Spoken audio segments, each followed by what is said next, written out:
All right, Zellers is set to make a comeback early next year. Yeah, talk about nostalgia. The Canadian discount chain closed most of its stores a decade ago. Zellers will launch an e-commerce website and expand its brick and mortar footprint within select Hudson's Bay locations.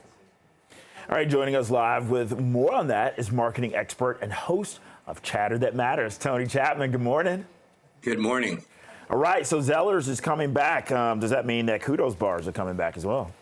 I like your headline. It said they closed most of the stores a decade ago, and I think that should have been part of the blueprint going forward. I think what we're seeing is a lawsuit, a very opportunistic family from Quebec, the Moniz, grabbed the trademarks when Hudson Bay fell asleep. So there's been an ongoing lawsuit. Who owns Zellers? This is a play. Why do we need Zellers? And that's the answer I always look at as marketers. We don't need Zellers. We have Amazon, we have Dollarama, we have Giant Tiger. That category is well covered.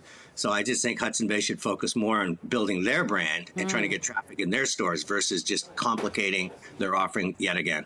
Yeah, that's very interesting that you think the main motivation is this lawsuit over, the Quebec family's use of the brand, because pretty much, if Zellers doesn't exist, then there's no argument there. But let's talk about the nostalgia of Zellers. Obviously, that trademark line where the lowest price is the law. Do you think consumers will want to jump back onto this bandwagon, or do you think it's going to flop?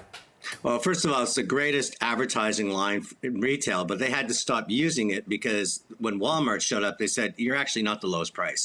So, and the nostalgia point of view, I mean, you might be talking about the boomers. They're going to want to, I used to go to their cafeteria and stuff, but they're going to walk in and see just yet another mass merchandise store. They're already in their habits. I shop at Walmart, I shop at Giant Tiger, Dollarama, and kids are shopping through Instagram and TikTok and using their phone as a vending machine.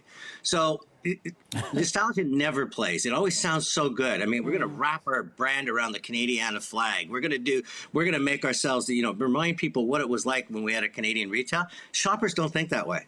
What's the most convenient place to shop? What's the best price in this category?